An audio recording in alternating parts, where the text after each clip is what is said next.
सदन पटल पर प्रधानमंत्री अपने वक्तव्य हेतु आमंत्रित हैं। दुख और भी है जमाने में, दुख और भी है जमाने में मोहब्बत के सिवा, दुख और भी है जमाने में मोहब्बत के सिवा, राहतें और भी है वस्त्र की राहत के सिवा। इस सदन की गरिमा को मेरा नमन। आज मैं आप सभी के समक्ष इस सदन में लाए गए प्रस्ताव कि क्या यह सदन प्रेम को क्रांति कहता है कि नहीं के पक्ष में अपने विचार प्रस्तुत करना चाहता हूं। महोदय, इससे पहले कि हम समझें कि प्रेम क्रांति क्यों है, हमें जानना महत्वपूर्ण है कि यह सदन बना किससे है। तो यह सदन स्वार्थी व्यक्ति से बना हुआ है। स्वार्थी व्यक्ति का सदन मानता है कि प्रेम क्रांति है। चलिए, अब प्रेम क्या है महोदय? प्रेम और क्रांति की जो परिभाषाएं हैं वो मेरे प्रतिपाद्यों से ज्यादा स्पष्ट होंगी, इसलिए मैं प्रतिपाद्यों और परिभाषाओं को पैरेलल ले जाना चाहूंगा। सबसे पहले हम समझते हैं कि मनुष्य जो है उसका मूल स्वभाव इस सदन के हिसाब से क्या है। उसका मूल स्वभाव उसका अपना स्वार्थ है। सबसे पहली चीज जो स्वार्थी व्यक्ति की प्रायोरिटी होगी, प्राथमिकता होगी, उसका स्वार्थ की पूर्ति होगी मनुष्य महोदय। अब वो स्वार्थ किस प्रकार का है, उसका नेचर क्या है, उसका कैरेक्टर क्या है स्वार्थ का? मैं सब कुछ कर सकता हूं, मैं सब कुछ हूं, मैं सर्वबुद्धिमान हूं, मुझे किसी की भी जरूरत नहीं है। ध्यान योग्य बात यह है कि उसके मन में ये बातें चल रही हैं, उस स्वार्थी व्यक्ति के, कि मुझे किसी की जरूरत नहीं है, मैं सब कुछ कर सकता हूं, मैं सर्वबुद्धिमान हूं। अब महोदय, यह मनुष्य जो स्वार्थी है वो एक समाज का हिस्सा भी है। जिस समाज में वो इस सोच विचार के साथ जाता है, कमाल की बात क्या होती है कि इस समाज में बाकी सभी व्यक्ति भी स्वार्थी। अब जब वो इस स्वार्थ की भावना को, जिसे मैंने अभी कैरेक्टराइज किया, उसके साथ जाता है, तो बाकी लोग चूंकि वो भी इन्हीं की तरह सोच रहे हैं, सबकी सोच एक जैसी है, तो वे भी इस चीज का विरोध करेंगे। एक दूसरे के उनके जो इंटरेस्ट है वो क्लैश करेंगे। और जब इंटरेस्ट क्लैश करेंगे तो वो जो इंडिविजुअल है उस पर उसके बचे स्वार्थी व्यक्तियों का एक दबाव बनेगा। वो दबाव कौन सा होगा? वो मनोवैज्ञानिक दबाव होगा, जिससे हम आते हैं कि वो प्रेम, यानी वो प्रेम की परिभाषा दूंगा कि वो प्रेम क्यों करेगा। प्रेम महोदय उस व्यक्ति के लिए एक दबाव भरा संबंध है। दबाव किस चीज का है? उस समाज का हिस्सा बनने का, क्योंकि वो मनुष्य भले ही स्वार्थी है, उसको लग रहा है कि उसे सब कुछ वो कर सकता है, सब कुछ जानता है, परंतु अंतोगत्वा उसे समाज का हिस्सा बनना पड़ेगा। क्यों? क्योंकि वो समाज उसे रोक देता है करने से, क्योंकि वो सिर्फ अपने हितों को पूरा नहीं कर सकता। सभी उस समाज में ऐसे लगे हुए हैं, तो वे सभी एक संस्था क्रिएट करते हैं संबंध की, जिसको मैंने प्रेम का नाम दिया। अब हमें जानने जरूरत क्या है कि जो ये अहम ब्रह्मास्मि की उसकी जो धारणा जा रही है, वो धारणा जब समाज में आने पर रुक जाती है तो सबका स्वार्थ अपना अलग अलग है। अब होता क्या है महोदय, क्योंकि जिससे भी वो इस संबंध को एस्टैब्लिश करता है वो दोनों व्यक्ति स्वार्थी हैं। अब इस स्वार्थी व्यक्ति को एक समय के पश्चात जब वो अपना स्वार्थ आगे या पीछे रखने की कोशिश करता है, तो जाहिर सी बात है, क्योंकि दोनों व्यक्ति हैं, दोनों स्वार्थी हैं, दोनों एक संबंध में आते हैं, एक चीज जो बड़ी कॉमन सी हो जानी चाहिए कि इस जो रिसोर्सेज जिनकी बात हो रही है, जिनके अपने स्वार्थ को एग्जेम्प्लीफाई कर रहे हैं, वो लिमिटेड है। तो होगा क्या, किसी एक का स्वार्थ दोनों के सापेक्ष में ज्यादा पूरा होगा। ज्यादा पूरा होगा तो वो संबंध में मधुरता रह नहीं जाएगी, तो वो संबंध वहीं खंडित हो जाएगा। अब वो संबंध वहां खंडित होता है तो जिसके लिए खंडित हुआ, जिसने किया नहीं, जिसके ऊपर उसका नेगेटिव एस्पेक्ट पड़ा, उसके मन में आ जाएगी खटास। उसे लगा कि मैं उस समाज के दबाव में इस संबंध को एस्टैब्लिश कर रहा हूं, जहां पे मैं अपने स्वार्थ और उसके स्वार्थ को सोचते हुए संबंध में आया, उस प्रेम को बनाया मैंने, वो प्रेम वहीं खत्म हो गया जहां उस व्यक्ति के स्वार्थ थोड़ा ज्यादा एस्टैब्लिश हुआ, मेरा कम हुआ। महोदय, जो ये खटास उसके मन में बनती है उसके लिए वही क्रांति है। क्रांति यानी कि उसके मन में जो प्रेम की एस्टैब्लिशमेंट आई, वही उसके लिए क्रांति है। अब वो आगे आने के बाद जितने भी उसके एनकाउंटर उसके होंगे, वो प्रेम करने से पहले 100 बार सोचेगा। क्रांति बहुत ही सिंपल सी चीज है, एग्जिस्टिंग स्ट्रक्चर को हम रिमूव करके दूसरे स्ट्रक्चर लाने की बात करते हैं। कमाल की बात क्या है कि यह व्यक्ति दूसरे स्ट्रक्चर को लाने के लिए प्रेम करने का सोचेगा ही नहीं। प्रेम वही संबंध जो मैंने आपको बताया दबाव भरा होता है। अब जानने समझने की बात यह है कि जो इसका सामाजिक एस्पेक्ट है वो हमने बात कर ली। मनोवैज्ञानिक एस्पेक्ट में उसके मन में जो ये खटास पैदा होती है, वो खटास करती क्या है? वो खटास धीरे धीरे धीरे धीरे धीरे धीरे उसको अपने आप में एक क्रांतिकारी व्यक्ति बनाती है। और वो क्रांति आती कहां से है? वो क्रांति उसी खटास से है जो मैंने आपको पहले स्पष्ट किया था। अब वो क्रांति करेगा क्या? क्रांति करेगा वो कुछ इस प्रकार से अब उसने क्या किया, इस संबंध में मॉडिफिकेशन किया। मॉडिफिकेशन कुछ ऐसे किया, अभी तक उसके साथ बुरा हुआ था, यानी हो सकता है बुरा इन द सेंस कि उसका कमतर स्वार्थ पूर्ण हुआ। अब क्या करेगा कि वो फिर से इस क्रांति को अपनाएगा। क्रांति का अब वो ऑपरेशन की स्थिति में आएगा। वो जब सामने वाले से संबंध बनाएगा तो अब वो कोशिश करेगा कि उसके आगे ये है, अब आप उसमें उसका स्वार्थ आगे वाले के स्वार्थ से ज्यादा पूरा हो जाए। अब आप जरा इसको थोड़ा पैरेलल ड्रॉ करिए कि क्रांति इन एसेंस यही होगी कि जब हम एक स्ट्रक्चर को चैलेंज करते हैं, उसका स्ट्रक्चर ही जब एक बना समाज की वजह से, उसने उस स्ट्रक्चर को चैलेंज किया तो वो एक विशेष साइकिल में घुस जाता है। ये विशेष साइकिल कि मैं संबंध बनाऊंगा क्योंकि मुझे समाज में मुझे दबाव बनाया है, मुझे अपने स्वार्थ पूरे ही करने हैं, लेकिन समाज ने मुझे दबाव बना दिया है कि मुझे अपने स्वार्थ पूरे करने के लिए इसी रास्ते को अपनाना होगा। और ये रास्ता कभी ना कभी, क्योंकि प्रेम एक स्पष्ट है कि दो पक्षों के बीच में हुआ, उन दोनों पक्षों के हित कभी साधे पूरे जा ही नहीं सकते। साधे पूरे नहीं जा सकते हैं तो वो इस साइकिल में फंस जाता है और इस साइकिल में फंस के वो स्ट्रक्चर बनाता है, फिर तोड़ता है, फिर बनाता है, फिर तोड़ता है। ये करते करते उसके लिए प्रेम यानी जो संबंध बनाने की प्रक्रिया हुई वो क्रांतिकारी हो जाती है। ये जानना बहुत महत्वपूर्ण बन जाता है। दूसरी चीज, अब हम इसको और तरीके से समझें तो जो मैंने कहा कि वो समाज के दबाव में क्यों आता है, समझना ये जरूरी है। भाई मैंने कहा मनुष्य इनहेरेंटली स्वार्थी हुआ ना, यहाँ पे स्वार्थी हुआ तो कोशिश करेगा कि उसका जो स्वार्थ है उस स्वार्थ को पूरा करने के लिए वो कुछ ना कुछ अपनी चीजों में, मैंने उसे कहा कि पहले कॉम्प्रोमाइज की स्टेट में आता है। भाई वो स्ट्रक्चर जो मैं बार बार कह रहा हूँ स्ट्रक्चर था, उसने तोड़ा, वो स्ट्रक्चर था क्या आखिर, वो स्ट्रक्चर था कि उसका वो कॉम्प्रोमाइज उस स्ट्रक्चर को डेवलप करता है। वो स्ट्रक्चर उसका कॉम्प्रोमाइज है कि उसने एक चीज को पीछे रखा, उसने कहा ठीक है मैं मान लेता हूं आपकी बात, मैं आपसे इंटरेक्ट कर लेता हूं, मैं एक संबंध को एस्टैब्लिश कर लेता हूं, हो सकता है मुझे इस संबंध से कुछ मिल जाए, वो अज्यूम करके चल रहा था इस चीज को कि मुझे कुछ मिल जाए, और ये स्ट्रक्चर टूटता है। अब जब अगली बार जब भी वो उस संबंध को बनाने की कोशिश करता है, उस स्ट्रक्चर में बार बार फ्लॉज निकल के आती हैं। क्योंकि वो फ्लॉ बार बार क्यों आ रही है, क्योंकि वो मूलतः स्वार्थी है, उसे सामने वाले की बात समझ में आ नहीं रही, उसे दबाव बनाया जा रहा है। देखिए आप सोचेंगे कि वो क्यों समझ में आ रहा है, दबाव है उस पर, वो समझ नहीं रहा है इस बात को, और चूंकि वो इस समाज का हिस्सा है, उसके अंदर उसको ये करना ही है, तो वो इस रिपीटेड साइकिल में फंस जाता है।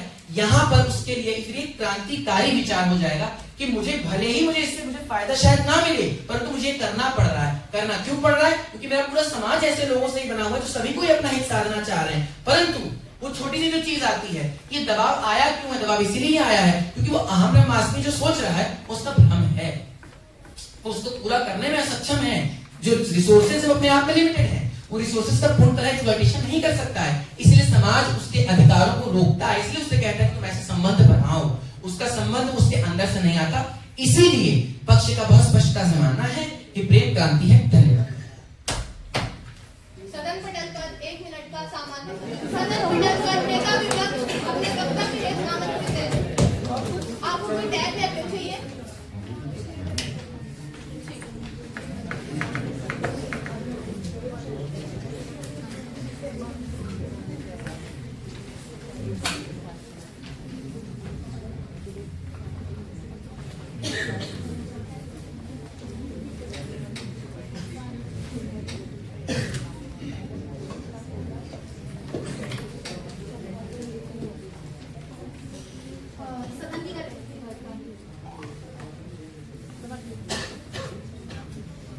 सदन की गरिमा को मेरा सादर प्रणाम। सदन पटल पर रखे गए विषय की प्रेम ही क्रांति है या प्रेम क्रांति है, इसके पुरजोर विपक्ष में अपने वक्तव्य को 3-2-1 की उल्टी गिनती के साथ शुरू करूंगी। 3-2-1। महोदय, तो सबसे पहले बड़ी विडंबना की बात है कि मुझे लगता है कि मेरा विपक्ष अपना भार समझने में असफल रहता है, मेरे विपक्ष को उनका भार ही समझ नहीं आता है, क्योंकि जो मेरा विपक्ष है वो पूरी तरीके से ये बोल के चले जाता है कि हम एक मनुष्य स्वार्थी है, मनुष्य स्वार्थी समाज में रह रहा है, स्वार्थी समाज का हिस्सा है। तो आप सबसे पहले तो मुझे यही बताइए कि अगर प्रेम था ही नहीं, सिर्फ स्वार्थ था, तो क्रांति कौन लाया, प्रेम लाया या स्वार्थ लाया? जब प्रेम कभी एग्जिस्ट ही नहीं किया, सिर्फ स्वार्थ एग्जिस्ट किया, तो क्रांति किसने लाई, प्रेम ने या स्वार्थ ने? और ये बोलकर जाते हैं कि जो मनुष्य है उसने एक स्ट्रक्चर बना रखा है, यानी कि जो दो वर्ग हैं उनके अपने वो एक दूसरे की नीड्स को फुलफिल करने के लिए एक समझौता कर रहे हैं, यानी कि उनका एक स्ट्रक्चर बना रहा है, और जब वो समझौता पूरा नहीं हो पाता है तो वो इस साइकिल को तोड़ देता है, वो दूसरे मनुष्य के साथ जाता है, उसके साथ संबंध बनाता है, तोड़ता है। ये मतलब क्रांति लेकर आ रहा है, क्योंकि वो उसको बार बार रिपीटेड करते जा रहा है। तो पहली बात तो मैं ये पूछना चाहूंगी, ये तो एक रिपीटेड साइकिल हो गई ना, और जो ये रिपीटेड साइकिल हो गई ये तो एक लूप होल बन गया। और अगर मैं मनोविज्ञान की इस तरह से बात करूं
लेकिन प्रेम जैसा मैंने बताया उसकी शुद्धता का हनन हो चुका है, उसकी मूल मंत्र तो हट ही चुका है। तो ऐसी चीज जिसका मूल मंत्र का ही नहीं रहा है, जिसका सार ही कुछ नहीं रहा है, तो वो चीज क्रांति कैसे लाएगी। अब मैं आपको बात करूं, जैसा मैंने बताया वर्तमान समय में युवाओं का समय, और ये खुद बोल के जाते हैं कि मनुष्य स्वार्थी होता है, अर्थात वो भी स्वार्थी है। और मुझे एक बात बताइए, जो चीज में स्वार्थ छुपा हुआ है, जो चीज में स्वार्थ छुपा है, वो सिर्फ अपने बारे में सोचा है, जैसे इन्होंने कहा। यानी कि अगर स्वार्थी व्यक्ति प्रेम तो कर ही नहीं सकता, और जो जहाँ प्रेम ही नहीं हो रहा है, जहाँ प्रेम ही नहीं रह गया, वहाँ क्रांति कौन ला रहा है, क्योंकि स्वार्थी व्यक्ति तो प्रेम कर ही नहीं सकता। और अगर वो प्रेम कर भी रहा है तो उसके लिए प्रेम का मतलब सिर्फ शारीरिक रह गया है, प्रेम का मतलब उसके लिए सिर्फ और सिर्फ शारीरिक है, और उसका स्वार्थ है। और इसी के पीछे जैसा मैं आपको उदाहरण देना चाहूंगी कि एक बात बताइए मुझे, जब हम इसके पीछे जो प्रेम रह गया उसकी मूल भावना का हनन हो चुका है। और अगर मैं यौन संबंध के परिपेक्ष में इसकी बात करूं तो कोई जो मनुष्य है, अगर वो अपने साथी से यौन की इच्छाएं जो होती है उसको साथी को पूर्ण नहीं कर पाता है, तो वो उससे हट जाता है, वो किसी दूसरे साथी के पास जाता है, दूसरे से तीसरे के पास जाता है। जब वो ऐसे उसमें कर रहा है, यानी कि वो प्रेम की भावना को नकार रहा है, प्रेम तो रह ही नहीं गया, और जो चीज रह नहीं गई वो क्रांति कैसे लाएगी। आप मुझे ये बताइए, प्रेम क्रांति ला ही सकता तो समाज में अराजकता क्यों होती। समाज में आज भी अराजकता है, समाज में कोई भाईचारा नहीं है, आज भी हमें सांप्रदायिक दंगे देखने को मिलते हैं, मंदिर मस्जिद इत्यादि के पीछे लोग लड़ते हैं। क्यों लड़ते हैं? और जिसके लिए लड़ रहे हैं, यानी अपने आराध्य को बचाने के लिए लड़ रहे हैं, लेकिन उस आराध्य ने ये नहीं कहा कि तुम मेरे लिए लड़ो, लेकिन फिर भी वो लोग लड़ रहे हैं प्रेम को बचाने के लिए, जबकि जो प्रेम है उसकी मूल भावना को तो कोई समझ ही नहीं रहा है, मूल भावना को समझ ही नहीं रहा है। और मैंने आपको बताया कि जो चीज मूल भावना को समझ ही नहीं रहा है वो चीज, और क्रांति जो है, क्रांति तभी आ सकती है जब उसकी मूल भावना को समझे, तब उस पर काम करे, तब कोई बदलाव लाए। और अगर मैं आपकी बात करूं तो प्रेम जो है वो आज के उसमें यूटोपिया बन के रह गया। जी हाँ, यूटोपिया बन के रह गया। जो यूटोपिया का था, जो चीज एग्जिस्ट नहीं करती, जिस चीज की हम सिर्फ कल्पना करते हैं, और जो चीज कल्पना है वो चीज समाज में कोई बदलाव नहीं ला सकती, कोई उच्च स्तरीय क्रांति नहीं ला सकती। और मैं अब बात करना चाहूंगी कि प्रेम और पॉजिटिवनेस में कोई अंतर नहीं बच के रह गया है। आज प्रेम और पॉजिटिवनेस जो है वो एक ही हो चुकी है, क्योंकि प्रेम का जो सार है वो बिगड़ चुका है। अब जो प्रेम है, जो प्रेम जो है वो क्या कहता है कि प्रेम कहता है, जैसा मैंने आपको बताया, जो प्रेम है वो मोह और लगाव नहीं। जो मैंने बताया, जो प्रेम है, अगर आप किसी से प्रेम करते हैं तो आप उसको स्वतंत्र तो छोड़ देते हैं, यानी कि अगर वो इंसान, जो आपने किसी को स्वतंत्र छोड़ दिया, तो है उसकी आप स्वतंत्रता का भी सम्मान करते हैं। परंतु जो पॉजिटिवनेस होती है वो ये होता है कि जो चीज मुझे चाहिए वो मुझे चाहिए, या वो मुझे हासिल करनी है तो मुझे करनी है, यानी कि हमें उसके लिए लड़ना पड़ता है, मारना पीटना पड़ता है। और जिस चीज के लिए लड़ना पड़े, जिस चीज के लिए मारना पीटना करे, जिस चीज के लिए हासिल करना पड़े, फिर वो चीज क्रांति कैसे लाएगी, क्योंकि उसके लिए तो आप लोगों की हत्या तक कर रहे हैं ना, आप उसके लिए अराजकता का मार्ग अपना रहे हो। जैसे मैंने कहा कि जो प्रेम है वो सिर्फ अराजकता बन के रह गया है। और मैं ये कहना चाहूंगी कि प्रेम अगर अपने आप में, जैसा मैंने बताया कि उसके लिए लड़ना पड़ रहा है, अगर प्रेम अपने आप में क्रांति ही ला सकता तो उसके लिए हत्या या आत्महत्या इत्यादि करना जरूरी नहीं होता। और उदाहरण के लिए अगर मैं बात करूं तो आज भी हम देखते हैं कि कोई, समझ लीजिए जैसे कोई प्रेमी है, वो अगर अपनी प्रेमिका से मिलने जाता है, और अगर वो उस प्रेमी अपनी प्रेमिका से मिलने जाता है, लेकिन उनका जो मिलन है वो संभव नहीं है, क्योंकि किसी प्रकार से भी संभव नहीं है, तो कई बार जो होता है, जो युवा जो होते हैं वो आत्महत्या जैसी चीज भी कर लेते हैं, कदम भी उठा लेते हैं। तो ऐसे में मुझे ये बताइए कि आप इसके लिए अपनी जान दे रहे हैं, आप इसके लिए वो कर रहे हैं, लेकिन क्या ये चीज खत्म हो गई? ये चीज तो अगर आपको इसके लिए अपनी जान देनी पड़ रही है, अपने प्राण देने पड़ रहे हैं, परंतु इस चीज में तो कोई सुधार आ ही नहीं रहा, इस चीज में तो कुछ हो ही नहीं रहा। और ये प्रेम के ऊपर जो है वो गाने बनाए जाते हैं, परंतु एक बात बताइए, जो प्रेम के उसमें गाने बनाए, उसमें जेंडर का जो ऑब्जेक्टिफिकेशन करके रह गया है। और मैं आपको ये भी बताना चाहूंगी कि जो हमारा क्या कहते हैं, हाँ, जो मेरे विपक्ष के नेता हैं वो ये भी बोल के जाते हैं, वो प्रेम को सिर्फ एक दबाव भरा संबंध बताते चले जाते हैं, यानी कि खुद मान रहे हैं कि जो प्रेम है वो सिर्फ एक दबाव भरा संबंध है और कुछ नहीं है। और जिस चीज में दबाव हो वो चीज कभी भी क्रांति नहीं ला सकती, और क्योंकि उस चीज के लिए आप लोगों को मनवाना पड़ रहा है, यानी कि उस चीज के लिए लोगों को आपको फोर्स करना पड़ रहा है, आपको लोगों को दबाना पड़ रहा है। और जिस चीज के लिए आपको लोगों को दबाना पड़ रहा है, लोग अपनी स्वेच्छा से नहीं कर रहे, तो वो चीज क्रांति कैसे लाएंगे? तो अंततः मैं अपनी बात को निष्कर्ष निकालती हूँ, यही कहना चाहूंगी कि जो प्रेम है, जैसे वो सिर्फ एक स्वार्थ बन के रह गया है, और अगर वो सिर्फ स्वार्थ बन के रह गया तो उसमें प्रेम कहाँ रह गया? तो क्रांति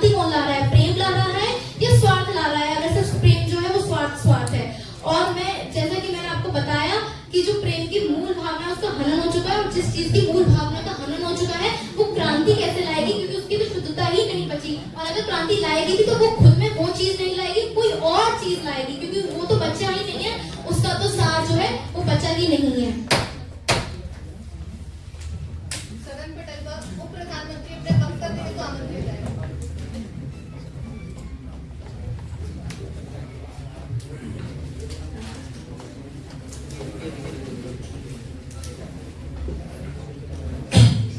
सदन की गरिमा को मेरा नमन। मैं जब विषय पढ़ लूं तो टाइमर शुरू कर दीजिएगा और जब 1 मिनट बचा हो तो 1 मिनट। हाँ 1 मिनट जब बचा हो तो मैं सदन पटेल पे फिर से जो विषय है उसको मैं स्पष्ट करना चाहूंगा, क्योंकि मुझे लगता है विपक्ष ने जो अपना भार था उससे काफी दूर वो आप बोलना शुरू करिए, समय शुरू कर देंगे। 10 सेकंड बचा के कहाँ जाएंगे भाई? ठीक। जो विषय है कि प्रेम ही क्रांति है, इस सदन का जो स्वार्थी व्यक्तियों का सदन है उसका ये मानना है कि प्रेम ही क्रांति है, ये हमारा विषय है। महोदय, जो मेरे नेता पक्ष ने कहा, बहुत अच्छे से समझाया कि मनुष्य जो है वो इनहेरेंटली स्वार्थी है, वह अपने उद्भव से ही स्वार्थी पैदा हुआ है, और वो स्वार्थी इसलिए भी है क्योंकि उसके आसपास का जो समाज है वो स्वार्थी है।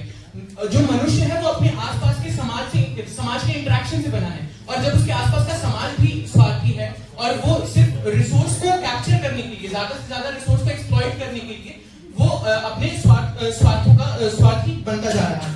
उसके बाद प्रेम उत्पन्न कहां से होता है?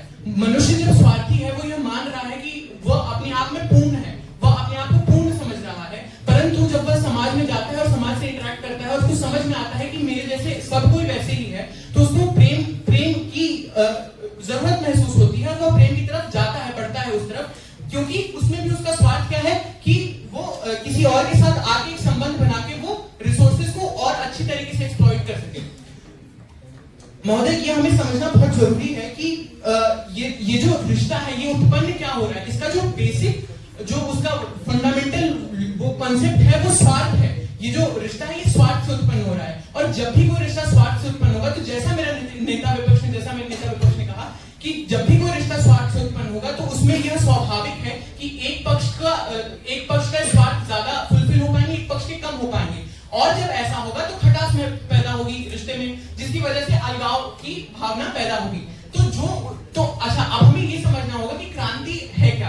क्रांति सिर्फ क्रांति है कि जो एग्जिस्टिंग स्ट्रक्चर्स हैं उनको तोड़ना और एक नया स्ट्रक्चर उसकी जगह आ जाए। सिर्फ अगर क्रांति को बहुत आसान भाषा में समझा जाए तो एग्जिस्टिंग स्ट्रक्चर को नए स्ट्रक्चर से रिप्लेस कर देना, यही क्रांति है। तो महोदय, जब हम देखते हैं कि वो जो एग्जिस्टिंग स्ट्रक्चर उसका स्वार्थ का था, जब भी उस संबंध में वो स्वार्थ उसका पूरा नहीं हुआ, तो जो उसका एग्जिस्टिंग स्ट्रक्चर स्वार्थ का था वो खत्म हुआ और एक नया स्ट्रक्चर उसकी जगह उत्पन्न हुआ। जैसा कि विपक्ष से नेता विपक्ष ने कहा कि आत्मदाह का उदाहरण देते हुए उन्होंने कहा कि प्रेम से पहले वह व्यक्ति प्रेम करने से पहले वह व्यक्ति जीना चाहता था और प्रेम करने के बाद उसने आत्मदाह कर लिया। महोदय, हमें ये समझना होगा कि प्रेम के पहले जो उसकी मनोस्थिति थी और प्रेम के बाद जो उसकी मनोस्थिति हुई, वो दोनों में बदलाव आया। यानी विपक्ष जो है वो इस बात को मानता है कि क्रांति हुई, विपक्ष इस बात को मानता है कि क्रांति हुई। प्रेम करने से पहले उसका मनोस्थिति कुछ और था और प्रेम करने के बाद कुछ मनोस्थिति कुछ और है, जिस वजह से उसने आत्मदाह किया। तो इस वजह से विपक्ष ये मान लेता है कि क्रांति हुई, ठीक है। उसके बाद हमें जो समझना होगा कि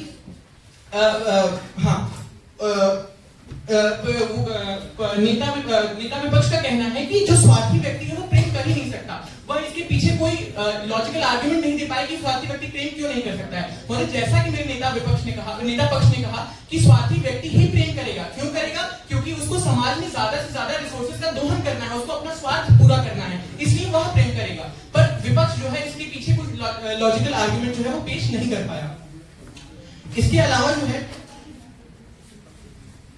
विपक्ष जो है वो भार को समझाने में भी समर्थ नहीं रहा। उसके बाद जो ये विपक्ष कहता है कि ये जो विशिष्ट साइकिल में मनुष्य फंस जाएंगे कि वह प्रेम कर रहे हैं, उनका प्रेम टूट रहा है, वो एग्जिस्टिंग स्ट्रक्चर टूट रहा है, तो यही तो क्रांति है महोदय। क्रांति जो है वो एग्जिस्टिंग स्ट्रक्चर टूट रहे हैं, नए स्ट्रक्चर आ रहे हैं, यही क्रांति है। और विपक्ष भी कहीं ना कहीं इस बात को मान रहा है। उसके बाद विपक्ष जो कहता है कि इस विशेष साइकिल में अगर मनुष्य फंस जाता है तो ये क्रांति कैसे हुई? वो क्रांति ऐसे हुई कि एक बार किसी ने प्रेम किया अपने स्वार्थ को पूरा करने के लिए, उन दो लोगों ने कुछ प्रेम किया, संबंध बनाया, उसके बाद एक का संबंध पूरा हुआ, एक का स्वार्थ पूरा हुआ, एक का नहीं हुआ, तो किसी एक का जो आंतरिक स्ट्रक्चर था, जो मनोवैज्ञानिक स्ट्रक्चर था उसके दिमाग में, वो टूटा, क्रांति हुई। उसके बाद फिर वो बदला और उसके बाद फिर वो वापस उसी समाज में जाता है जहां वो देखता है कि हर कोई स्वार्थी है और फिर से उसको ये आत्मबोध होता है कि उसको प्रेम करना ही होगा अपने स्वार्थ को पूरा करने के लिए। तो वो फिर से अपने अंदर के वो जो नया स्ट्रक्चर, प्रेम एक बार टूटने के बाद वो जो नया स्ट्रक्चर उत्पन्न हुआ था कि प्रेम करना गलत है, इससे मेरा स्वार्थ नहीं पूरा हुआ किसी एक व्यक्ति का, वो फिर से वही काम करने जाता है। क्यों? क्योंकि वो अपने आसपास के समाज को देखता है और उसको वो मजबूरी समझ में आती है कि मुझे ये करना ही होगा। तो एक बार स्ट्रक्चर टूटा, फिर वो समाज में गया, उसने देखा, फिर से जो पहली बार स्ट्रक्चर टूटने के बाद जो एक नया स्ट्रक्चर बना था वो भी टूटा, फिर वो समाज में गया, उसने फिर से प्रेम किया और फिर से वो एक साइकिल जो है वो रिपीट होती रहती है जिसमें स्ट्रक्चर्स बन रहे हैं, टूट रहे हैं, बन रहे हैं, टूट रहे हैं। प्रेम, अब अगर हम इसकी क्रोनोलॉजी में समझें, अगर इसको बहुत आसान तरीके से हम इसको क्रोनोलॉजी में समझें, तो प्रेम जो है वो एक स्वार्थी संबंध है, लेकिन सामने वाला और जो स्वार्थी संबंध है इसमें दोनों के स्वार्थ अलग अलग हैं और जब दोनों के स्वार्थ अलग होंगे तो इससे धोखा होगा किसी न किसी एक को, या दोनों को ही अपने अपने पर्सपेक्टिव से धोखा महसूस होगा। और जब वो धोखा होगा तो वो उनके अंदर जो स्ट्रक्चर था प्रेम को लेके या स्वार्थ को लेके वो टूटेगा और फिर वो उनका जो ये स्ट्रक्चर टूटा तो फिर एक और नया स्ट्रक्चर उसकी जगह रिप्लेस होगा। तो क्रांति हुई, लेकिन फिर जब वो समाज में जाएगा वो देखेगा कि जो मेरे दिमाग में पहली बार प्रेम टूटने के बाद जो स्ट्रक्चर बना था उसका कोई फायदा नहीं है, उसको उसका कुछ फायदा नहीं मिल रहा है। यदि उसको समाज में जीना है और फायदा उठाना है उन रिसोर्सेज का, तो उसको फिर से वो प्रेम करना होगा। तो यानी उसका ये जो स्ट्रक्चर था फिर से टूटा। तो मतलब वो जो एक साइकिल है, इससे ये सिद्ध हो जाता है कि प्रेम ही क्रांति है। इसके अतिरिक्त महोदय, यदि मैं आपको समझाना चाहूं कि जो विपक्ष का जो आर्गुमेंट था कि क्रांति जो है वो एक उच्च स्तरीय बदलाव है, महोदय वो क्रांति की फंडामेंटल डेफिनेशन को ही गलत समझ रहे हैं। क्रांति जरूरी नहीं है कि सिर्फ उच्च स्तरीय क्रांति हो, क्रांति बहुत छोटी हो सकती है, क्रांति विचारों की भी होती है और एक छोटी क्रांति से ही बड़ी क्रांति जन्म लेती है। तो महोदय विपक्ष का ये कहना कि क्रांति एक बहुत उच्च स्तरीय बदलाव है, ये गलत है। क्रांति को अगर हम आसान भाषा में समझें तो जैसा मैं कई बार कह चुका हूं कि एक स्ट्रक्चर का टूटना और नए स्ट्रक्चर का बनना यही क्रांति है। क्रांति कोई उच्च स्तरीय बदलाव या कोई निम्न स्तरीय बदलाव, इसको इस तरह से देखना बहुत विकृत होगा।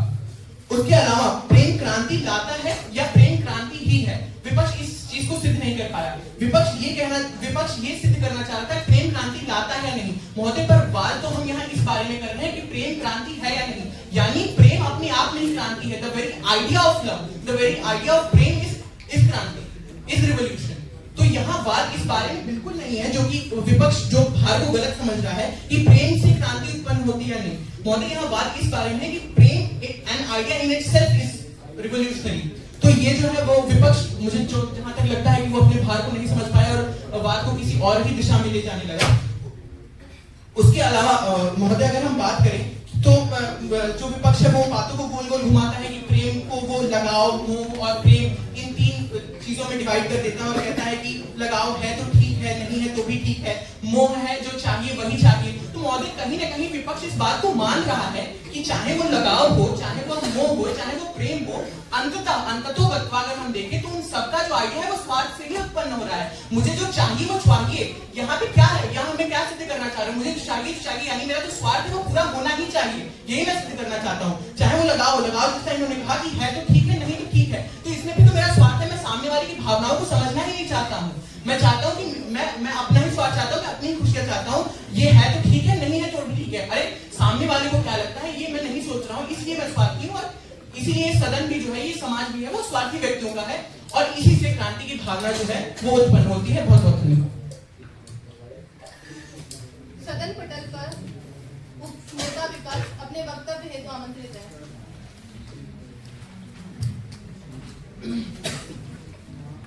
इस सदन की गरिमा को मेरा सादा नमन। आज इस सदन पटल पे प्रस्तुत विषय के पूर्व विपक्ष में मैं अपने वक्तव्य को रखूंगी। मैं समय 3-2-1 की उल्टी के 3-2-1। महोदय सबसे पहले हमें समझना होगा कि जो पक्ष जो पूरा पैराडाइम लेके चलता है उसमें वो यही प्रूव करता रह जाता है कि जो स्वार्थी व्यक्ति है ना वो क्रांति ला रहे हैं। इनके वक्तव्य में प्रेम तो कहीं आता ही नहीं है। प्रेम आता है तो कभी वो स्ट्रक्चर बन जाता है, प्रेम आता है तो कभी वो संस्था बन जाता है संबंध की, जिसे वो प्रेम बोल के चले जाते हैं। कभी वो बोलते हैं कि prem in itself idea which is revolutionary, यानी कि वो अपनी बात को ही कॉन्ट्रडिक्ट करके चले जाते हैं। कभी संबंध बताते हैं, कभी एक रिवॉल्यूशनरी आइडिया बताते के चले जाते हैं। साथ ही साथ ये पूरे टाइम ये बस ये प्रूफ करते रहे कि जो ये प्रेम है, प्रेम तो है ही नहीं इनके में, स्वार्थ है। स्वार्थ जो है वो क्रांति ला रहा है, वो इसको पूरा प्रूफ करने में टिके रहते हैं। महोदय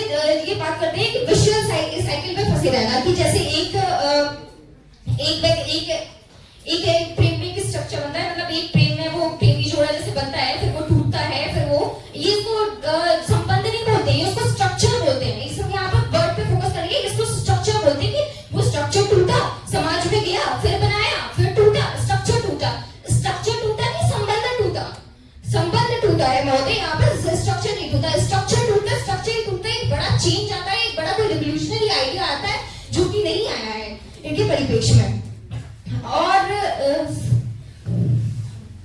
साथ में ये बात करते हैं कि जो स्वार्थी व्यक्ति, पहली बात तो महोदय की स्वार्थी व्यक्ति प्रेम कर ही नहीं सकता। तो जो आप जो ये संदर्भ बना के चल रहे हैं, पूरा जो पैराडाइम बना के जो पूरा सदन बना आपने स्वार्थी व्यक्ति को बना रखा है, वो स्वार्थी व्यक्ति तो प्रेम कर ही नहीं सकता। तो प्रेम जब कर ही नहीं सकता तो प्रेम क्रांति ला कैसे रहा है?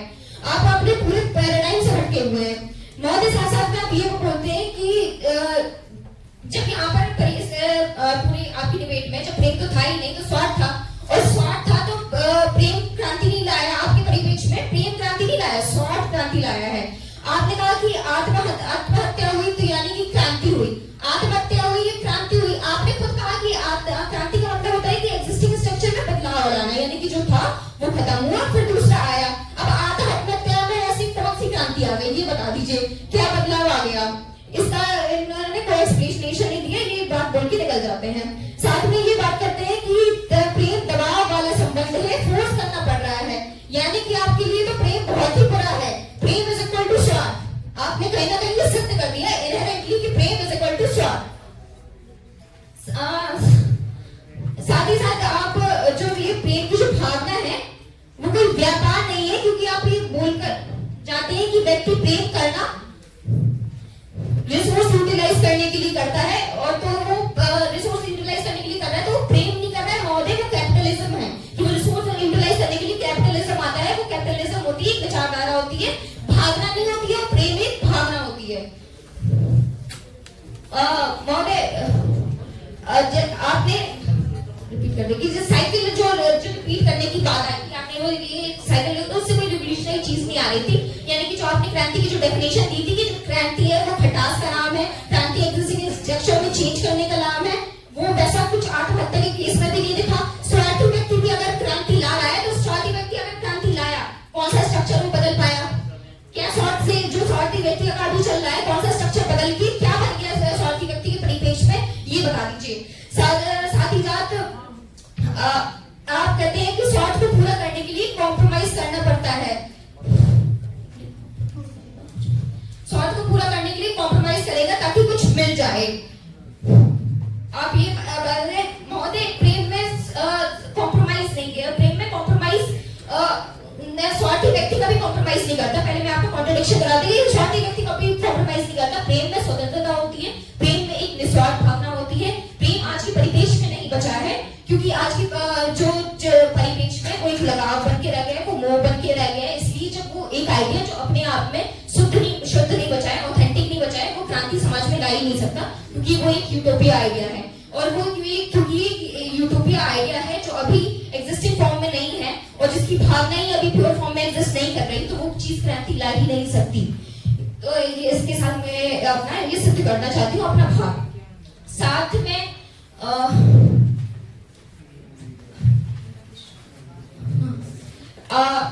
आप जैसे कि मेरे नेता चाहते हैं, वो एक लाइन बोल के जाते हैं कि प्रेम में गाने बनाए जाते हैं, परंतु उसमें एक जेंडर का ऑब्जेक्टिफिकेशन बन के रह गया है। अब मैं बताती हूँ कि हाँ, प्रेम की भावना कैसे खंडित हो गई, जो मैं अपने कॉन्टेक्स्ट में बोल रही हूँ कि प्रेम की भावना निस्वार्थ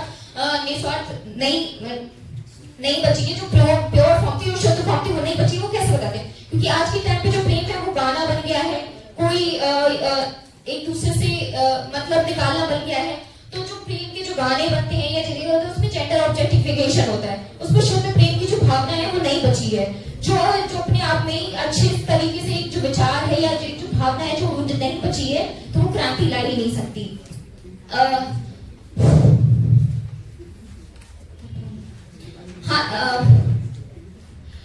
आप ये कहते हैं कि स्वार्थी व्यक्ति जो है वो हासिल करता है। महोदय, हासिल करने का नाम प्रेम नहीं होता, और हासिल किसे किया जाता है? जो चीज हमारे पास हो ही नहीं, जो चीज हमारे पास है ही नहीं, यानी कि आपके पास प्रेम नहीं है, स्वार्थी व्यक्ति के पास प्रेम नहीं है, यानी कि आप ये भी नहीं कह सकते आप कि स्वार्थी व्यक्ति प्रेम कर सकता है, या क्योंकि अब उसके पास तो प्रेम है ही नहीं। प्रेम में एक संबंध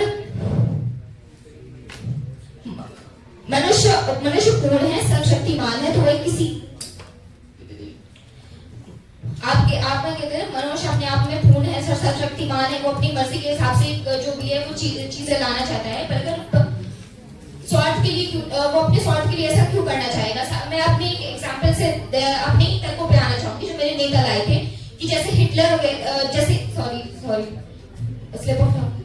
जैसे रोमियो जूलियट जो भावना लेके आए थे, वो भी जब प्रेम की भावना लेके आए थे, या फिर तो वो एक आइडिया बन के रह गए, जो शेक्सपियर के जो तथ्य लिखे वो सब वो एक आइडिया बन के रह गए हैं, वो आइडिया बन के रह गए हैं। अगर वो कुछ चेंज ला पाए होते समाज में तो आज वो चेंज दिख रहा होता, और वो समाज में चेंज नहीं ला पाए, यानी कि वो क्रांति नहीं ला पाए, यानी कि प्रेम क्रांति नहीं है।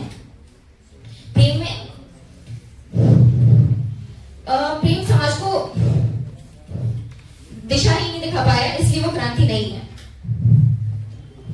इसी के साथ मैं अपने सारे तथ्यों को कंक्लूड करके बोलना चाहूंगी, क्योंकि हमारे लिए प्रेम जो है वो एक शुद्ध भावना है, जो कि पहले के टाइम पे हुआ करती थी। आज वो प्रेम का नाम एक संबंध बन के रह गया है, एक यौन संबंध बन के रह गया है, जिसमें लोग एक दूसरे से फायदे के लिए वो करते हैं, और जो आइडिया अपने आप में ही पूरा बचा नहीं है, वो कोई क्रांति नहीं ला सकता है। तो इनकी कॉन्टेक्स्ट में जो स्वार्थी व्यक्ति है वो स्वार्थी व्यक्ति का करने का काम नहीं है, इनका प्रूव करना काम है कि प्रेम क्रांति नहीं ला सकता है। तो उस कॉन्टेक्स्ट में जो हमारा जो आइडिया है वो प्रेम क्रांति नहीं ला सकते, क्योंकि वो एक आइडिया अपने आप में प्योर फॉर्म में बचाई नहीं है। और जैसे कि बात करते जाते हैं कि इसी के साथ मैं अपने वक्तव्य का विराम देना चाहती हूँ। धन्यवाद। प्रश्नोत्तरी की तैयारी हेतु सदन पटल पर 2 मिनट का सामान्य समय।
विपक्ष 10 से अनुरोध है कि विपक्ष में किसी एक वक्ता को प्रश्नोत्तरी में आमंत्रित करें।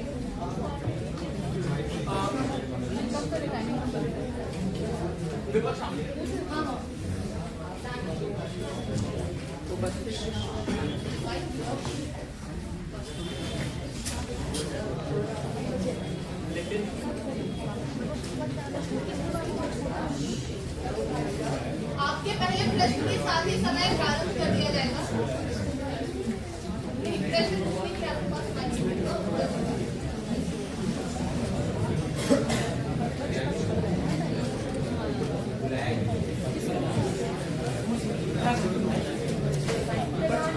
कृपया आप सब सदन में शांति बनाए रखें।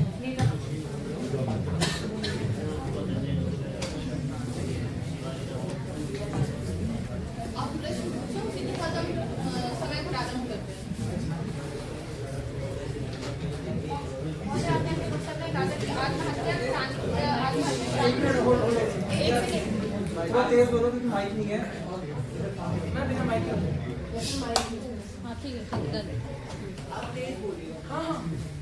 महोदय, आपने अपने वक्तव्य में कहा था कि एक क्रांति का मतलब है एग्जिस्टिंग स्ट्रक्चर को रिमूव करके कुछ नया लाना। आत्महत्या में ऐसा कौन सा स्ट्रक्चर रिमूव हुआ, क्या नया आया? आपके प्रश्न के लिए धन्यवाद। पहली बात तो ऐसा कहीं नहीं कहा गया है कि वो बहुत देखिए, आप पहले तो न्यूज स्ट्रक्चर नहीं रहती। खैर, जो आप पॉइंट उठाना चाह रहे हैं, मैंने आत्महत्या से रिलेटेड मेरे उपनेता ने क्या कहा था, तो देखिए क्रांति स्पष्ट है। ए स्ट्रक्चर पहले था, कुछ क्रिया हुई, बी स्ट्रक्चर आ गया। ए में कुछ कमी दिखी थी, प्रोसेस इनिशिएट हुआ, क्रिया हुई, बी आ गया। अब आत्महत्या का इससे संबंध क्या हुआ? व्यक्ति प्रेम करने से पहले मुक्त जीवन जी रहा था, उसने प्रेम किया, प्रेम में उसे कुछ भाई क्रिया का कुछ आउटपुट आया, उस आउटपुट ने उसने आत्महत्या करने की सोची। वो आत्महत्या अपने आप में एक बी स्ट्रक्चर को जन्म देता है। उसकी लाइफ की कंडीशन क्या है? महोदय, एक बात बताइए कि आपने ये जो क्रिया बता दी, आपने तो पूरी प्रक्रिया बता दी, मुझे ये बताइए कि जो प्रेम है वो आपके लिए प्रक्रिया है क्या? आपने प्रक्रिया बताई पूरी, ये प्रक्रिया है क्या? क्योंकि यही मेरा भान है कि प्रेम को क्रांति ही बताना है, प्रेम से क्रांति नहीं बताना है। प्रेम क्रांति, मैंने अपने पूरे वक्तव्य में यही स्पष्ट किया था कि सदन स्वार्थी व्यक्तियों का है। अब स्वार्थी व्यक्ति की बात कर दी, स्वार्थी व्यक्ति प्रेम कर सकता है? स्वार्थी व्यक्ति प्रेम क्यों नहीं कर सकता है? अच्छा, स्वार्थी व्यक्ति प्रेम कैसे कर सकता है? जैसे उसको प्रेम करना, प्रेम क्या है महोदय? प्रेम क्या है महोदय?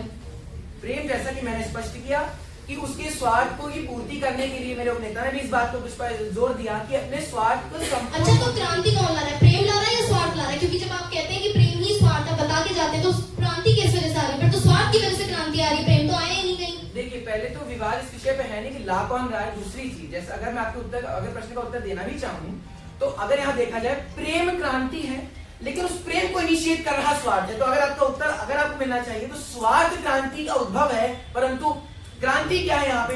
प्रेम। वो प्रेम की जो पूरी प्रक्रिया थी वो क्रांति। अच्छा, आप ये बोल के जाते हैं कि जब संबंध खंडित हो जाते हैं तो खटास आ जाती है, ठीक है, और खटास आ जाती है तो क्रांति आ जाती है। अब मतलब खटास आने से क्रांति कैसे आ गई महोदय? देखिए, जब मैंने बोला कि मेरा ए और बी व्यक्ति दो थे, ए व्यक्ति भी स्वार्थी है, बी व्यक्ति भी स्वार्थी है, वो दोनों अपने काम को पूरा करना चाहते हैं। अब प्रेम वो इसलिए कर रहे हैं, वो संबंध दबाव भरा समाज की दृष्टि से इसलिए बना रहे हैं कि उन्हें यूटिलाइजेशन मैक्सिमाइज करना है, अपने स्वार्थ की ज्यादा पूर्ति करनी है। तो वो जब दोनों आते हैं, अब ये उनकी अपनी इनहेरेंट बायस है ना, स्वार्थ का एक बायस उनके मन में है कि भाई मैं अपनी चीज को ज्यादा पूरा करके किसी के साथ कर लेता हूँ। लेकिन जब दो व्यक्ति स्वार्थी साथ आए, जरूरी तो नहीं है कि उनका स्वार्थ एक जैसा हो, और जैसे स्वार्थ की पूर्ति कर रहे हैं, किसी एक का माध्यम स्वार्थ पूरा करने का ज्यादा हो सकता है, ए के सापेक्ष में बी या बी के सापेक्ष में ए का ज्यादा होगा। रिसोर्स का मैक्सिमम यूटिलाइजेशन करना, ये कैपिटलिज्म की डेफिनेशन नहीं लगती आपको? आप कैपिटलिज्म बता के नहीं जाते हैं। महोदय, स्वार्थी व्यक्ति कैपिटलिज्म हो सकता है, वो फिर मेरे पैराडाइम में आ जाएगा कि कैपिटलिज्म का तो अंतों का तो अब फायदा लेना। मैं भी यही कह रहा हूँ कि दोनों स्वार्थी व्यक्ति ज्यादा फायदे के पीछे जा रहे हैं। आप उसको कैपिटलिज्म का नाम दे रही हैं, आप कह रही हैं, मैं उसको स्वार्थ इनिशिएटिंग फैक्टर स्वार्थ है। अच्छा, मनुष्य पूर्ण है, आप बोल के जाते हैं मनुष्य पूर्ण है। मनुष्य को ये भ्रम है कि वो पूर्ण है, सर्वबुद्धिमान है, सर्वव्यापी, हर चीज कर सकता है। अच्छा, एक बात बताइए, जिस व्यक्ति को ये लगता है कि वो पूर्ण है, सर्वबुद्धिमान है, तो वो किसी के पास क्यों नहीं जाएगा और उसके रिसोर्स को यूटिलाइज, क्योंकि उसको तो लगता है कि वो पूर्ण है, तो फिर वो क्यों जाएगा किसी और के पास? फिर तो संबंध बनेगा ही नहीं। महोदय, यही तो मैंने स्पष्ट किया कि ये उसका भ्रम है। स्वार्थी व्यक्ति के मन में ये बात बैठी है क्योंकि उसका समाज, देखिए मैंने एक सर्कल बनाया है, इसमें स्वार्थी व्यक्ति भरे पड़े हैं। एक बच्चे का जन्म होगा, सबको देखेंगे, सब अपना अपना काम करे तो स्वार्थी ही बनेगा। इसमें कोई ऐसी चीज नहीं है कि स्वार्थ है तो उसका प्रेम क्यों नहीं होगा या ऐसा होगा। उसका जो एक्सपीरियंसेस उसके थे वो स्वार्थ के इर्द ही हुए। तो वो आपके लिए स्वार्थ ही प्रेम है, प्रेम ही स्वार्थ है, इनमें कोई अंतर है? प्रेम दबाव भरा संबंध है जो दो स्वार्थी पक्षों के इनिशिएशन से आता है, वो अपने स्वार्थ को मैक्सिमाइज करने के लिए साथ आते हैं। ये है प्रेम, और यही क्रांति है क्योंकि ये उनके अर्लियर थॉट को बस करके दूसरा थॉट बनाती है, माइन्यूट चेंजेस। क्रांति कहीं ये नहीं कहती कि ए जो है वो 101% वो हो जाता है। दल के किसी एक वक्ता को प्रश्नोत्तरी हेतु आमंत्रित करें। उपनेता विपक्ष आमंत्रित।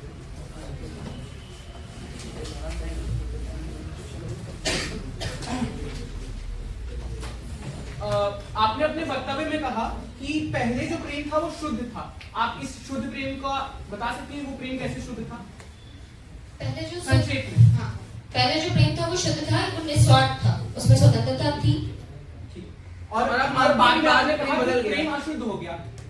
पहले प्रेम शुद्ध था, बाद में प्रेम अशुद्ध हो गया। ये आपने अपने वक्तव्य में कहा। प्रेम की जो डेफिनेशन है ना, वो आगे चल के चेंज हो गई है। वो लगाव बन गई है, वो मोह बन गई यानी है। प्रेम की डेफिनेशन बदली, उससे मनुष्य के मन पे प्रभाव पड़ा। प्रेम की जो प्रेम का जो रूप बदला, उससे क्या मनुष्य के मन के प्रभाव से ही उसकी डेवलपमेंट। आपने कहा कि पहले प्रेम शुद्ध था, बाद में प्रेम अशुद्ध हुआ, यानी उसके रूप में बदलाव आया। ये आप मानती हैं? हाँ, मानती हैं, ठीक है। आपके हिसाब से क्रांति क्या है? मेरी हिसाब से क्रांति है जो एग्जिस्टिंग स्ट्रक्चर में चेंज लाए, जो एग्जिस्टिंग स्ट्रक्चर में है उसमें चेंज लाए, और जो अपने आप में रेवोल्यूशनरी आइडिया हो। एग्जिस्टिंग स्ट्रक्चर में यदि चेंज आता है तो क्रांति होती है। तो यानी आप मान रही हैं कि यदि प्रेम का पहले एग्जिस्टिंग स्ट्रक्चर जो था वो शुद्ध था और बाद में अशुद्ध हो गया, तो इसका मतलब इसमें क्रांति हुई है, यानी प्रेम क्रांति है। ये आप मानती हैं? प्रेम अपने आप में चेंज लाया, क्रांति नहीं लाया है। उसकी डेफिनेशन चेंज होना क्रांति लाना नहीं होती है। आपने अभी कहा कि क्रांति एग्जिस्टिंग स्ट्रक्चर्स में चेंज है, आपने ये माना अभी। और आपने ये भी माना कि पहले प्रेम शुद्ध था, उसका रूप कुछ और था, बाद में प्रेम अशुद्ध हुआ, उसका रूप बदला, यानी उसमें उसके स्ट्रक्चर में कुछ चेंज आया, उसके रूप में कुछ चेंज आया। और आपने ये भी माना कि क्रांति जो है वो स्ट्रक्चर्स में चेंज की एक बात है। तो यानी आप मानती हैं कि प्रेम में क्रांति आई है, प्रेम क्रांति है, ये आप मानती हैं? प्रेम ना अपने आप में एक शुद्ध भावना है, और जब जो शुद्ध भावना है ना, वो क्रांति नहीं ला सकती है, क्योंकि वो अपने आप में एक निर्मल भावना है, एक सॉफ्ट पावर है। ना ही वो लड़ाई करवा सकती, ना ही वो क्रांति ला सकती है, और वो एक यूटोपिया आइडिया है। आपने अपने वक्तव्य में कहा कि प्रेम चूंकि अब दूषित हो चुका है, इसलिए क्रांति ने। क्या आप अपनी बात का खंडन कर रही हैं आप? जो दूषित हो चुका है ना, वो लगाव है, वो मोह है।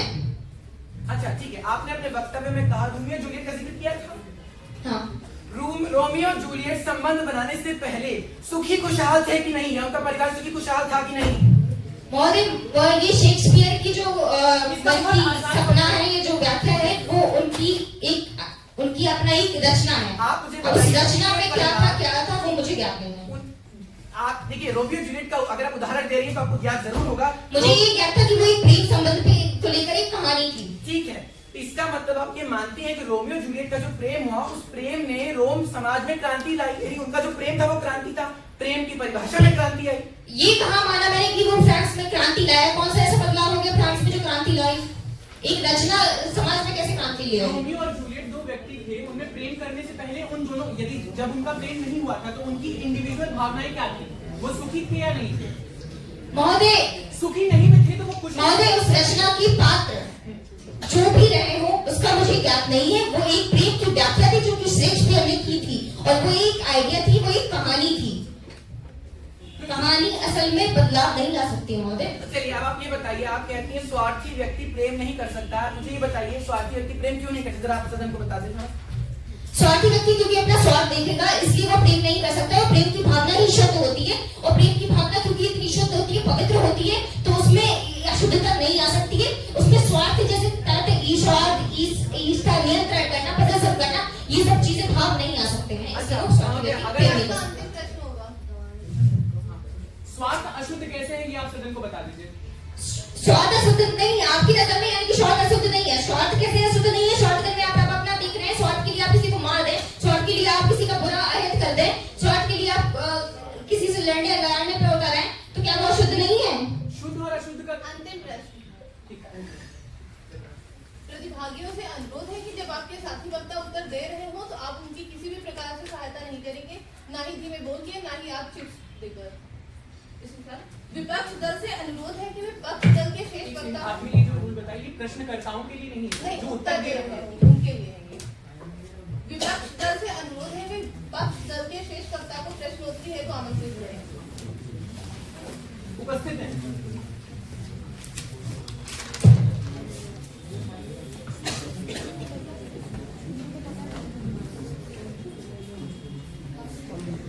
अच्छा, मुझे एक बात बताइए, आप कहते हैं कि जो मनुष्य है वो एक विशियस साइकिल में फंस जाता है और विशेष साइकिल में पड़ता है तो वो बार बार संबंध बनाता है। अच्छा मुझे एक बात बताइए, जो मनुष्य के मस्तिष्क है क्या वो इस तरीके से प्रकट हो कि वो जो कठिन चीजें हैं उसको अवॉइड करता है, यानी जिस चीज का मार्ग नहीं निकल सकता उसको अवॉइड करता है? नहीं, ऐसा कुछ नहीं है। बस ये आप इस बात को एक दूसरी दिशा में ले जाना चाहती हैं। आप ये कह रही हैं कि मनुष्य का जो दिमाग है वो मुश्किल चीजों से दूर भागता है। मेरे कहने का मतलब ये है कि जिस चीज का कोई प्राय नहीं, क्योंकि साइकिल बनती जा रही है यानी लूप होल बनता जा रहा है, उसका कोई मतलब ही नहीं निकल रहा है, और जिस चीज का कोई मतलब ही नहीं निकल रहा है उसे मनुष्य करेगा ही क्यों? ये आप कह रही हैं कि मतलब नहीं निकल रहा है। हम लोगों ने मैंने और मेरे नेता ने अपने आपके लिए स्वार्थी व्यक्ति मेहनती भी है। मैं उनके उत्तर दे दूं पहले। मैंने और मेरे नेता ने दोनों ने अपने वक्तव्य में स्पष्ट किया है कि इस विशेष साइकिल का मतलब क्या है। इस विशेष साइकिल का मतलब ये है कि उसके दिमाग में एक स्ट्रक्चर बनता है, टूटता है, बनता है, टूटता है, यानी इससे क्रांति पैदा होती है। और जो हमारा पूरा भार है कि प्रेम ही क्रांति है, प्रेम क्रांति है, यही ये विशेष साइकिल उस भार को सिद्ध, यानी कि स्ट्रक्चर बन रहा है, स्ट्रक्चर टूट रहा है। ये तो आप दूसरी आइडियोलॉजी को लेकर आ रहे हैं। यहाँ तो प्रेम ही नहीं बचा, ये तो सिर्फ एक स्ट्रक्चर टूटने और बनने की बात हो गई। यहाँ प्रेम कहाँ आया महोदय?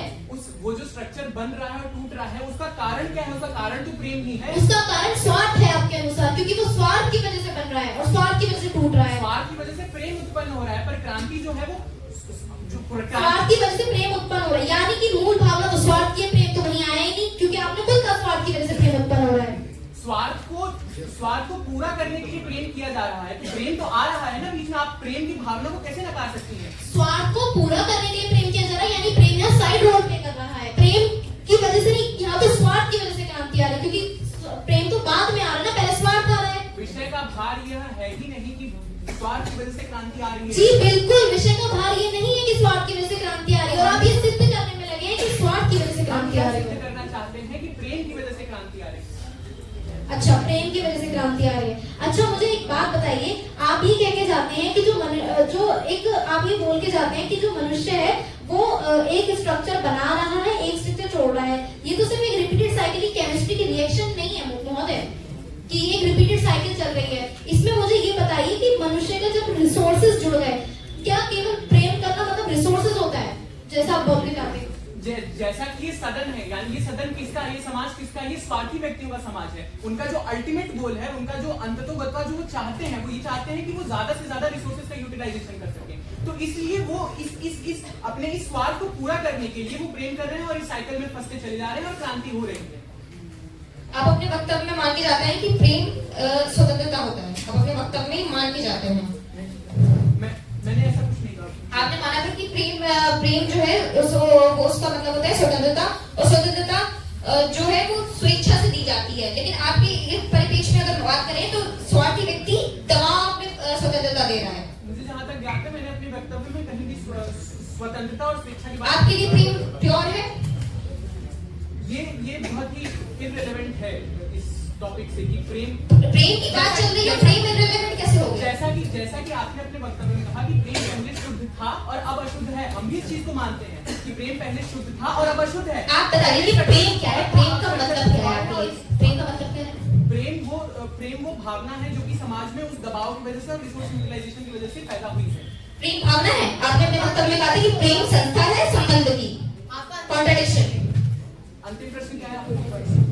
आपने कहा अभी आपने कहा कि प्रेम भावना है, लेकिन आपने वक्तव्य में कहा था कि प्रेम संस्था है संबंध की। प्रेम संस्था नहीं है संबंध की, प्रेम भावना ही है जो स्वार्थ से उत्पन्न हो रही है। विपक्ष दल से अनुरोध है कि वे विपक्ष दल के शेष वक्ता को प्रश्नोत्तरी हेतु आमंत्रित करें।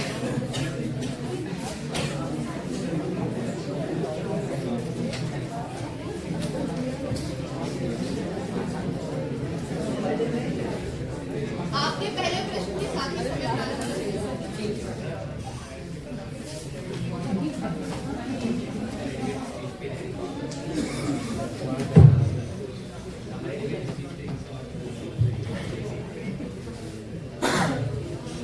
आप अपना प्रश्न करें। हाँ,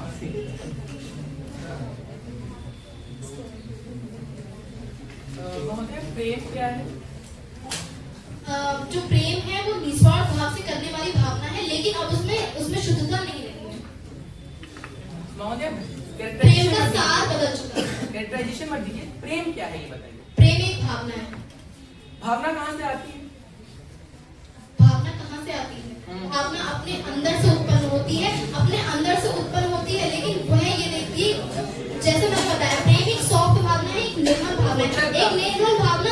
खंडन करने का नहीं सोच सकते। उत्तर प्राप्त। वो भावना किसी व्यक्ति के अंदर उत्पन्न कैसे होती है, क्यों होती है? अरे रुक जाओ। क्या क्या कहा आपने? आपने कहा प्रेम व्यक्ति के अंदर आती है एक भावना से, वो भावना व्यक्ति के अंदर कहां से आई? देखिए जो भावनाएं होती है ना वो व्यक्ति में निहित होती हैं, वो कहीं से आती नहीं है, वो व्यक्ति में निहित होती हैं, वो सामने आ सकती है परंतु वो व्यक्ति के उस व्यक्तित्व का पार्ट होती हैं। व्यक्ति, अगर आपने कहा निहित व्यक्तित्व होता है तो व्यक्तित्व कहां से आता है?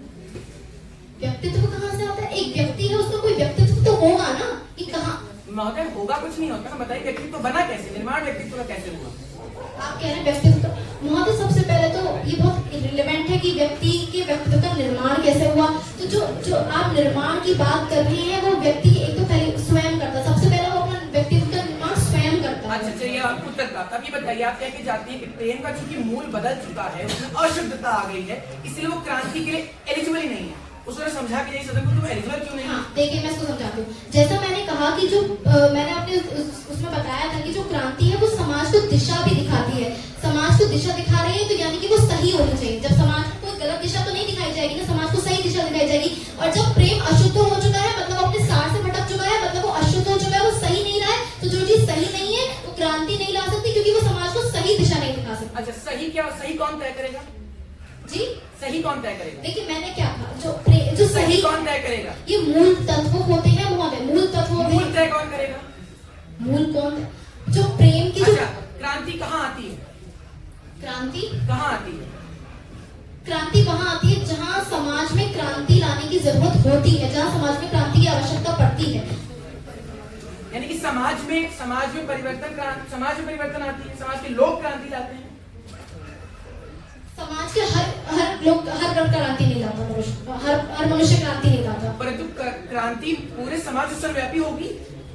जब क्रांति मतलब आपने कहा स्ट्रक्चर, आप भी मानती है स्ट्रक्चर पहले का, स्ट्रक्चर बदलती देखिए क्रांति वो होती है जो स्टेबल भी होती है। अगर वो चीज स्टेबल नहीं है ठीक है, लेकिन वो चीज पल पल बदल रही है, यानी कि एक क्रांति दूसरी क्रांति तीसरी क्रांति है, तो उसका कोई वो तो निरर्थक हो गई ना। फिर समाज तो ये तय नहीं कर पाएगा कि इस क्रांति को मानना है उस क्रांति को मानना है, ये तो निरर्थक हो गया।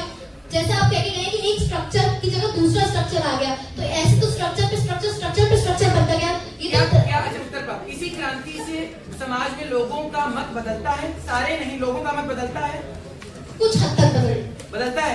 यानी कि आप मानती हैं कि लोगों का मत बदलता है क्रांति से, और चूंकि लोगों का व्यक्तित्व उस क्रांति से बदलता है, और व्यक्तित्व को आपने बताया कि वो प्रेम करते हैं। लोगों के मत बदलने में, लोगों के व्यक्तित्व को बदलने में अंतर है। लोग मत सिर्फ एक विचार हो सकता है, सो व्यक्तित्व यानी उनका पूरा कैरेक्टर बदल दिया महोदय। आप तो ये बात क्या कर रहे हैं, केवल विचार बदलने से कैरेक्टर बदल गया। यानी कि आप मानती हैं कि प्रेम जो कि व्यक्तित्व से जुड़ा हुआ है, और जब क्रांति आ रही है तो वो व्यक्तित्व का प्रेम परिवर्तन एक, दिखाता है। मैंने क्या कहा, प्रेम अगर मैं अपने आप में बात करूं, अगर मैं इस परिपेक्ष में बात करूं, सिर्फ प्रेम क्या है, तो सिर्फ एक प्रेम भावना है, एक इमोशन है। और वो जो भावना और जो इमोशन है वो व्यक्तित्व से कैसे आप जोड़ रहे हैं उसे?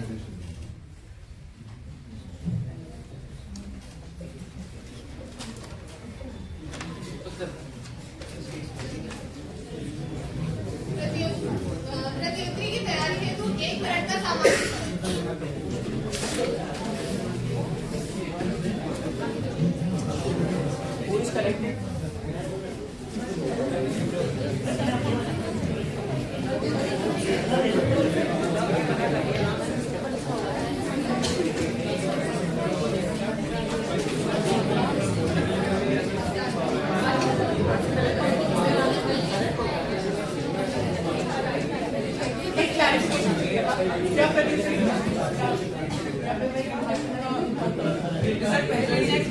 नहीं, अभी हमारे जजेस ने बोला है कि उन्हें प्रतियोगिता नहीं चाहिए, तो प्रतियोगिता नहीं हो रही है। दोनों दलों से अनुरोध है कि वो एक दूसरे का अभिवादन करें।